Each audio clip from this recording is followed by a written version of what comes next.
Welcome back for another episode of the Blacksburg Buzz. I'm your host, Kyle Bean. Today we're going to be covering the men's loss to Syracuse and the women's basketball loss to Notre Dame. Two really tough ones for Hokie fans. You'd like to see both teams perform a little bit better on the road as the ACC tournaments are coming up for both squads. So we'll go ahead and jump into the men's loss. 84-71 on the road against Syracuse. Tech historically has been pretty bad in the JMA Wireless Dome. They haven't won there since January 7th of 2020. So been just over 4 years since the Hokies have won at Syracuse's home arena. This year, no exception. First half, the Hokies went down big. They got outscored 27-45 in the first 20 minutes. They just couldn't make anything, and Syracuse was filthy. It felt like the Orange were hitting every shot from everywhere. We always know Syracuse is one of those teams that can really shoot, and they did it again this year. It was just ridiculous. They were shooting the lights out of the dome, literally. They couldn't miss is how it felt watching that game. Way up in New York, they were just on a heater there in the dome. The Hokies, on the other hand, couldn't do anything. Judah Mintz for the Orange had 16 in the first half. He was cooking, and he would cook in the second half as well. Second half, Tech, they were able to reel it in quite a bit. From down 21 to down 7. They made a couple really good runs. They strung together 2-3 baskets here, 2-3 baskets there, and they really started to make something of this game. It was a lot closer than we expected. If you were watching that first half and looking at the score, you went, wow, this is a blowout. But the Hokies were able to reel it in pretty significantly and actually make this a ball game on the scoreboard. But once again, they weren't able to close out on the road. It really just fell apart. They didn't have the juice to finish out. If they did play a little bit better in clutch time late in that second half, I think they definitely could have come back and won this game. But the last 3 minutes, the last 5 minutes, they were atrocious. They only scored 6 points in the last 5 minutes. I believe 2 in the last 3.5. So it was just that crunch time. It just wasn't there for Tech. 6 points in 5 minutes. End of the game, you're down 7. You need a little bit better than that if you want to close out. So the Hokies, they just couldn't finish that one. Ended up losing 84-71. Syracuse, they shot 57% for the game. 31% from 3, and 100% from the free throw line. Both squads made every single free throw. There were 15 in total, 12 for Syracuse, 3 for the Hokies. All of them were sunk. Virginia Tech shooting 49% from the field and 30% from 3. So when you look at those two, they're really not that far off from each other, which was surprising watching the game. But it was really those couple Hokies runs where they made everything that balanced out the shooting. Other than that, they were having a lot of trouble, and just seeing Syracuse make a couple more field goals and quite a few more free throws was really the difference in this game on the board. In terms of the top performers, Judah Mintz, he cooked all day. 29 points, 3 rebounds, 6 assists, and 3 steals as well. He was active on both sides of the floor. And J.J. Starling, 13 points. Pretty good night from him. 6 rebounds and 5 assists on top. Malik Brown had 12, 8, and 2 steals. Good on both ends as well. Seeing a pattern here. And Kadir Copeland, 12 points, 4 assists. So really 4 guys in double-digit scoring there for the Orange. Judah Mintz, though, was the guy that made it happen. For the Hokies, Padula, 18 points, 4 rebounds, 4 assists, and 2 steals. He just had some trouble. Padula's looking tired, and you can tell. He's been playing a lot of minutes, and his usage has been really, really high this year. He's running the offense whenever he's on the floor, and he's taking most of the shots. Padula's really having to do a lot of the work here for the Hokies just over the course of the whole season, but especially since ACC play has started. He's had to take a brunt of the work, and it seems like we can see that wearing on him over time. Lynn Kidd had 16 and 8 rebounds. Decent night from him. Couture had 12 points, 4 assists, a block, and 2 steals. As always, great night on defense for Hunter Couture. The offense wasn't there like we've seen from him at his best, but not a terrible night. And then Melajal Poteet, 11 points and 6 rebounds. Couple notes from the game. JMA is huge. 20,000 fans in attendance at this week's game. So, bigger crowd than usual for the Hokies, but nonetheless, they just haven't performed up in Syracuse, and they didn't do it again this time. Turnovers, they hurt a lot. 10 turnovers led to 18 points for the Orange. That was one of the big difference makers. We've seen the Hokies struggle quite a bit with turnovers this year, especially Padula. You can't really blame him when he's playing 35 to 40 minutes, and his usage is one of the highest in the league. Pretty bad break for the Hokies again. After losing to Pitt and now losing to Syracuse, we saw that they were kind of one of those fringe teams, really needed to pull through in the final 5 games or so to make a run for the NCAA tournament.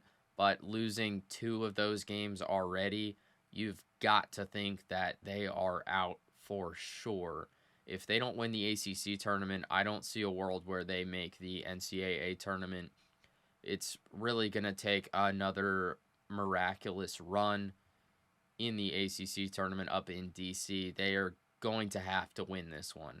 Otherwise, I don't think there's any hope for them in March. They just don't have the resume to back it up. They've been losing quite a bit recently, and especially on the road, they have been terrible.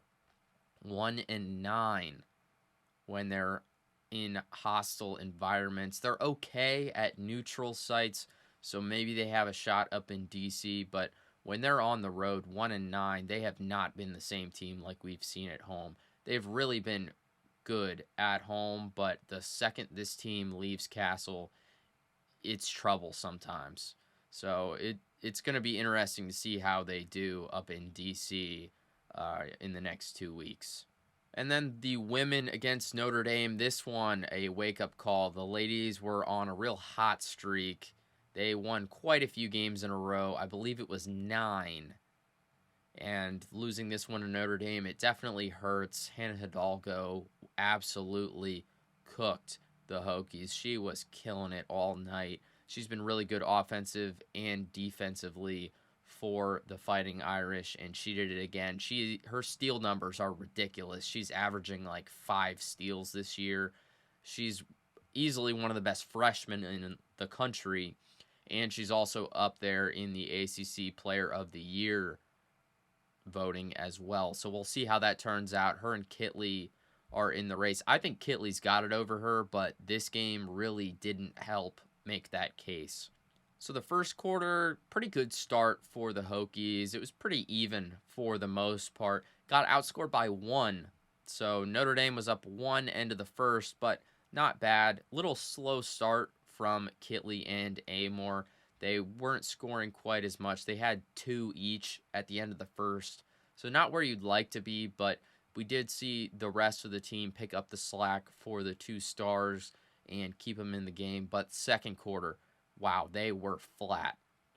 Second and the fourth quarter, the Hokies were quite flat. They didn't hit shots. They didn't have the oomph to get through this game. They were still a bit low in terms of the stars. Kitley and Amor. Kitley had 6. Amor had 7 points at the half. So not where we normally see them. Usually at least one of them is at like 10 or 14 by then. but they combined for 13 in that first half. Hidalgo, she had 7 in the first quarter.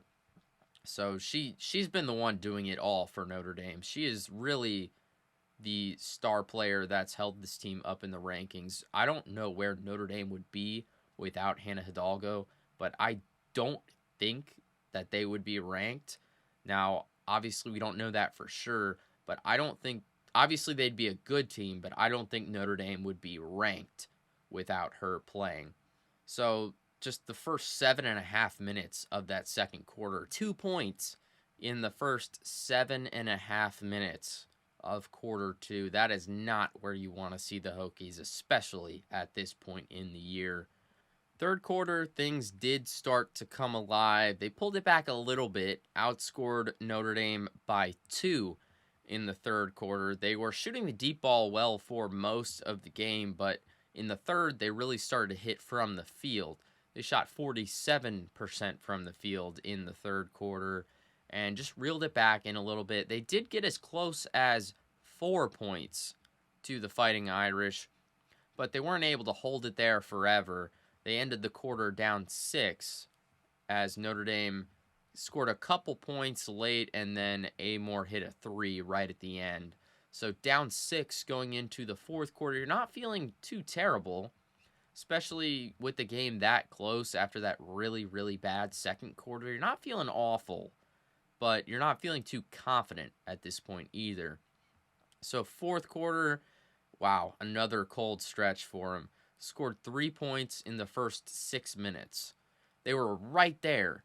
They were right there at the end of the third, but that cold start to the fourth, it just wasn't there for Tech, and they kind of lost a grip on the game a little bit. Notre Dame, they weren't doing anything special, really, at this point.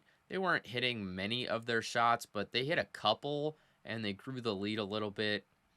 I think this was really a big missed opportunity for Tech to capitalize while Notre Dame wasn't playing their best offensive basketball. I think they really could have tied it there, but with that cold stretch, it just kind of lost hold of the game. And, Notre Dame strung a couple buckets together late and just grew the lead and kind of padded onto that a little bit as the game ended. But missed opportunity down 6 with Notre Dame, not their best on the offensive side, and they couldn't complete the comeback there in the fourth quarter. Notre Dame star players, Hannah Hidalgo, we said it earlier, 23 points on the night, 12 rebounds, 6 assists, and 3 steals. Two-way player, and she's fantastic on both sides. Those steals numbers are ridiculous for her. Then Sonia Citron, 21 points and 5 rebounds to back up Hidalgo. Great night from her as well. You've got Maddie Westbeld, 19 points and 10 rebounds. And those 3 players carried almost all the scoring for the Fighting Irish. They only played 7. And I believe no one else on the floor scored more than 6. So it was those 3 doing all the work for Notre Dame. Virginia Tech, Amore led the crew with 20. She had 1 block and 2 steals as well on the defensive side. Liz Kitley, she only had 12. Rough night from her with 9 rebounds, 3 assists, but 4 blocks. Good defensive outing from Liz Kitley. We know that she can play on that defensive side, but man, 4 blocks. That is a nice night on defense down low. Matilda Eck, she had 12, 3 rebounds, 3 assists, and 2 steals as well. Shot pretty well from deep, 2 of 4 from behind the arc. A couple notes on the game. The rebounding, that was really poor. That was one area that hurt Tech specifically. Notre Dame was plus 14 on the boards and plus 7 in second chance points. Rebounding is an area that we usually see Tech really strong in, with the likes of Liz Kitley, Clara Strack, and Olivia Summiel, but they did struggle there in this one up in Indiana. So rebounding was one area that really hurt them, and then the turnovers as well. They were an issue predominantly in the first half. They had 7 of their 10 in that first half, and that led to quite a few Notre Dame points. Not a ton, but a good amount, and it really does disrupt the flow of the offense quite a bit. So after this one, we can see that, the ACC Player of the Year race does heat up a little bit, with Kitley not playing her best game and Hidalgo doing really, really good in this matchup and pulling the Fighting Irish to a win against the Hokies. It definitely evens out the playing field a little bit. I would still argue that Liz Kitley has it this year once again. She's been cooking in the ACC. She has several ACC Player of the Weeks in a row. So I think she's got this one in the bag, but this definitely does put a big question mark on it after this game. Both of these two players are just really solid, and especially as a freshman, Hidalgo she's been amazing. I think freshman ACC Player of the Year, she's got in the bag for sure. But in terms of the outright ACC Player of the Year, it definitely puts a question mark on it, but I think Kitley's still going to get it for her third in a row. The Hokies, they did end up clinching the ACC regular season title. They already clinched the first seed in the ACC tournament with their win over UNC. So we know when they'll be playing. We don't know quite yet who they'll be playing. Virginia Tech, they get to bypass the first two rounds of the tournament in Greensboro coming up next week. So their first game will be 1:30 on March 8th on the ACC network. They're going to be playing the winner of the 8-9 game from March 7th. So make sure you tune in for that one. We'll have to see who Tech gets matched up with. It's either going to be the 8 or the 9, whoever wins that matchup from the second round. And so Virginia Tech goes straight into the quarterfinals, and we'll see if they can make a run for the title this year once again as that 1 seed. But until then, we won't know exactly where the seeding sits, so we'll come back around once we have final numbers for everyone and give a little review of the ACC tournament, and we'll recap some of the men's. I'm actually going to be at the men's tournament, so I'll try and get you guys some content from there in DC. It's going to be really fun at the Wizards home arena in the district. So going to be a great one there for the men, and we'll cover a lot of the women's as well. Just going over the seeding and, recapping all of their games. But until then, make sure you catch out the last couple games of basketball.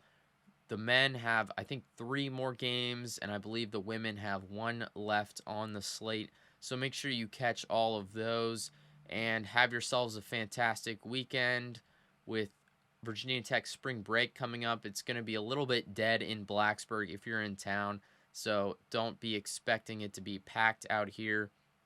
But should be a couple of good games to watch on TV, so make sure you catch those.